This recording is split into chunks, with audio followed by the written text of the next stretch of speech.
Selanjutnya dari fraksi Partai Golkar, silakan.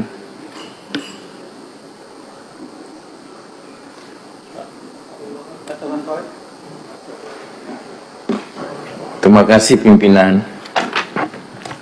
Sahabat-sahabat teman Komisi 2 yang saya hormati, singkat saja. Kalau kita berbicara Ibu Kota Nusantara, beberapa waktu yang lalu Pak Ketua memimpin kunjungan kerja spesifik ke Kalimantan Timur di IKN. Saya jujur katakan, saya cukup tercengang melihat pembangunan fisik, baik dari segi estetika, struktur, dan lain sebagainya. Cuma dalam pikiran saya, apa iya ibu kota negara kita bisa pindah di IKN itu? Ini forum konstitusi, Pak. Mohon maaf Pak Basuki.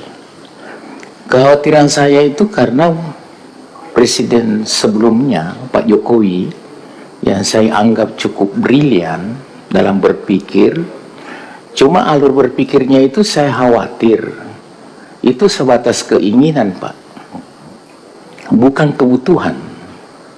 Nah, disinilah saya melihat bahwa ada situasi dan keadaan, ya dalam tanda kutip, menjadi beban Bapak Presiden Jokowi. Dan juga sekaligus sangat menjadi beban bagi Pak Prabowo. Saya jujur katakan kalau mendengar diskusi-diskusi warung kopi, lebih banyak yang memandang bahwa pembangunan IKN itu hanya sebatas keinginan Presiden Jokowi, bukan kebutuhan. Nah, kondisinya pergantian presiden, ada situasi semangat Bapak Prabowo yang susah dibendung, yaitu ingin swasembada pangan, ingin menuju Indonesia emas dengan misi Astacita, visi Indonesia emas. Tapi lagi-lagi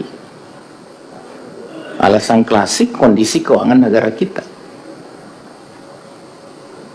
Nah, olehnya itu pada kesempatan ini saya punya pandangan, izinkan Pak Ketua, dari fraksi Golkar berpandangan bahwa harga mati mendukung program Astacita, tapi tentu dalam persimpangan pemikiran, apa iya dengan semangat pemaparan dari Pak Basuki tadi selaku Ketua Otoritas IKN, bisa berbanding lurus, minimal lah berbanding lurus dengan semangat Bapak Prabowo.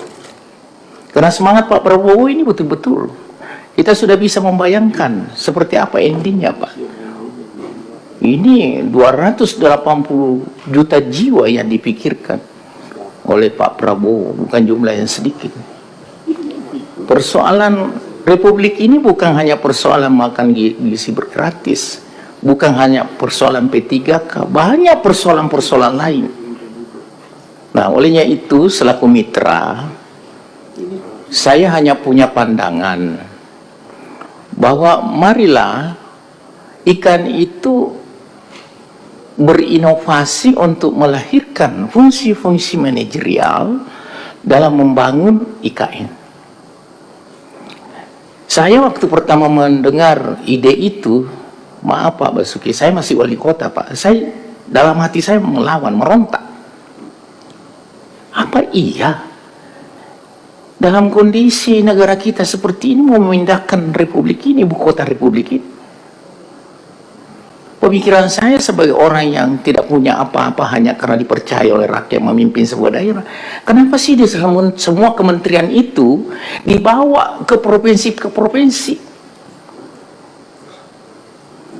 Kementerian Pertanian, kantor pusat Kementerian Pertanian di Sulawesi Selatan, kehutanan di Papua, sehingga multiplier efeknya dari segi uang yang beredar itu kemana-mana.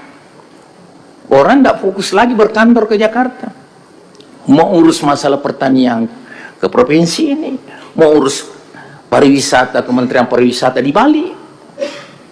Itu pemikiran saya, Pak. Tapi ya sudahlah, sudah terjadi. Bukan uang sedikit yang sudah terinvestasi di sana. Yang kedua, ada janji dan harapan pada waktu itu bahwa perkuatan pembangunan IKN ini adalah investor, para investor, investasi. Tapi kenyataannya bebangunan negara tuh bertumpu APBN. Ini untung-untung masih ada yang menetes sekian triliun. Jadi saya Pak dari fraksi Golkar mempunyai pandangan, tolonglah manajemen otoritas IKN cukup bijak memerankan fungsi-fungsi manajemen di sana untuk membangun IKN dengan orientasi kita satu kiblat saja, memperkuat program Prabowo. Visinya menuju Indonesia emas,